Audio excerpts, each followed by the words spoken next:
తెలంగాణ రాష్ట్రం నాగర్ కర్నూలు జిల్లాలో సంచలనం సృష్టిస్తున్నటువంటి సామూహిక అత్యాచారం కేసులో పోలీసులు 7 నిందితులను అదుపులోకి తీసుకున్నారు.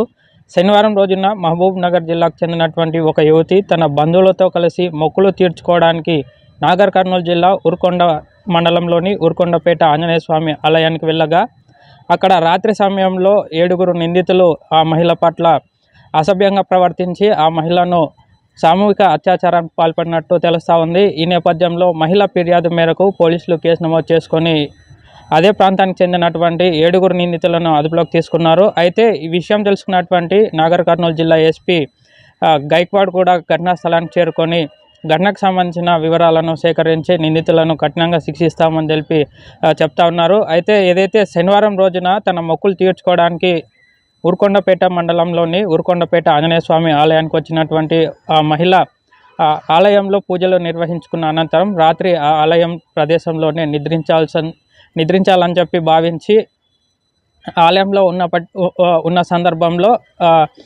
బహిర్భూమి కోసం ఆలయం బయట ఉన్నటువంటి గుట్ట ప్రాంతానికి వెళ్ళింది. అయితే ఆ ప్రదేశంలో ఆ మహిళను అనుసరిస్తున్నటువంటి ఆలయ కాంట్రాక్ట్ అవుట్సోర్సింగ్ ఉద్యోగి ఆ మహిళ ఒంటరిగా ఉందని తెలుసుకొని తన స్నేహితులకు సమాచారం ఇచ్చాడని చెప్పి తెలుస్తూ ఉంది. ఈ నేపథ్యంలోనే ఉద్యోగి ఇచ్చినటువంటి సమాచారంతో విషయం తెలుసుకున్నటువంటి తన మిత్రులు 6 కలిసి ఈ మహిళను గుట్ట ప్రాంతం లోపలికి లాక్కు వెళ్ళి ఆ మహిళ పట్ల సామూహిక అత్యాచారం చేసినట్లుగా తెలుస్తూ ఉంది. అయితే అత్యాచారాన్ని అడ్డుకోబోయినటువంటి ఆ మహిళ యొక్క బంధువును కూడా చెట్టుకు కట్టేసి కొట్టినటువంటి పరిస్థితి నెలకొందన్నట్లుగా తెలుస్తూ ఉంది. అయితే ఏదైతే శనివారం అర్ధరాత్రి సమయంలో మహిళను గుట్ట ప్రాంతానికి తీసుకువెళ్ళి అత్యాచారానికి పాల్పడినటువంటి ఈ నిందితులంతా కూడా మద్యం సేవించి గంజాయి సేవించి రాత్రి అర్ధరాత్రి నుంచి మరుసటి రోజు ఉదయం 4 గంటల వరకు కూడా సామూహిక అత్యాచారానికి ఒకరి తర్వాత ఒకరు సామూహిక అత్యాచారానికి పాల్పడినట్లుగా తెలుస్తూ ఉంది. ఈ నేపథ్యంలోనే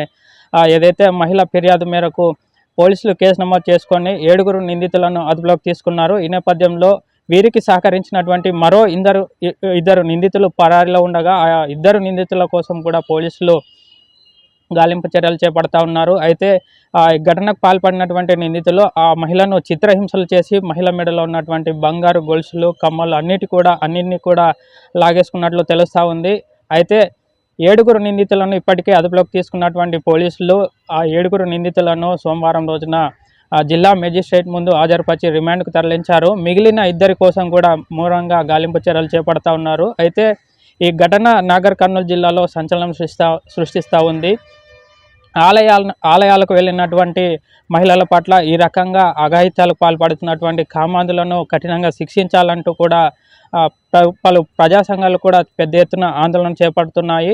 అయితే ఇప్పటికే తెలంగాణ రాష్ట్రంలో చాలా చోట్ల మారుమూల ప్రాంతాల్లో కూడా ఈ విధంగా కామాంధులు అభంశుభం తెలియని పసివాళ్ళ నుంచి పండు ముసలి వాళ్ళ వరకు అఘాయిత్యాలకు పాల్పడుతున్నారు. ఎన్నో కఠినమైన చట్టాలు తీసుకొచ్చి నిందితులను కఠినంగా శిక్షిస్తున్నప్పటికీ ఇలాంటి సంఘటనలు మళ్ళీ పునరావృతం అవుతుండడంతో ప్రజా సంఘాలు కూడా పెద్ద ఎత్తున ఆందోళనలు చేపడతా ఉన్నాయి. అయితే ఏదైతే నాగర్ కర్నూలు జిల్లాలో ఆదివారం రోజున జరిగినటువంటి ఈ ఘటనకు సంబంధించి నిందితులను అదుపులోకి తీసుకున్నటువంటి పోలీసులు ఖచ్చితంగా ఆ నిందితులను కఠినంగా శిక్షించి ఉరిశిక్ష వేయాలని చెప్పి కూడా పెద్ద ఎత్తున ఆందోళనలు చేపడతా ఉన్నారు. ఇదే తరహాలో మరికొన్ని ఘటనలు జరిగే అవకాశం ఉన్నందున ఆలయాలు అదేవిధంగా గ్రామీణ ప్రాంతాల్లో మహిళలకు రక్షణగా ప్రత్యేక చట్టాలు తీసుకువచ్చి ఇట్లాంటి ఘటనలు మళ్ళీ పునరావృతం కాకుండా పోలీసులు కూడా గట్టి నిఘా పెంచాలని చెప్పి కూడా ప్రజా సంఘాలు కోరుతూ ఉన్నాయి. ముఖ్యంగా తెలంగాణ రాష్ట్రంలో ఈ విధంగా మందు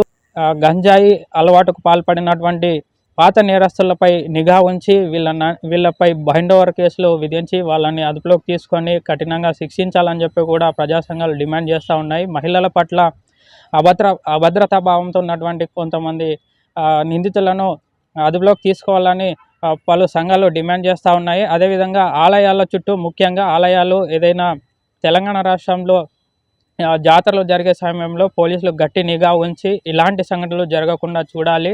అదేవిధంగా మహిళల కోసం ప్రత్యేకించి కొన్ని చట్టాలు తీసుకువచ్చి ఇలాంటి సంఘటనలు మళ్ళీ పునరావృతం కాకుండా చూడాలని చెప్పి కూడా ప్రజా సంఘాలు కోరుతూ ఉన్నారు. ఇందులో భాగంగానే ఇప్పటికే పలు కార్యక్రమాలు కూడా నిర్వహించాలి. అదేవిధంగా గ్రామీణ ప్రాంతాల్లో ముఖ్యంగా మహిళలు ఆ, ఆ, భద్రత కోసం ప్రత్యేకించి అవగాహన సదస్సులు ఏర్పాటు చేయాలి. ఏదైనా ఇలాంటి సంఘటన జరిగే సమయంలో మహిళలు వాటిని ఎలాంటి పరిస్థితుల్లో ఎట్లా ప్రతిఘటించాలి, ఏ విధంగా తమకు స్వయం రక్షణ కలిగించుకోవాలని చెప్పి వీటిపై అవగాహన కార్యక్రమాలు ఏర్పాటు చేసి మహిళలకు ఒక భద్రత అనేది ఏర్పాటు చేయాలని చెప్పి కూడా వీరంతా డిమాండ్ చేస్తూ ఉన్నారు. ఇది ప్రస్తుతం నాగర్ కర్నూలు జిల్లాలో ఉన్నటువంటి తాజా పరిస్థితి.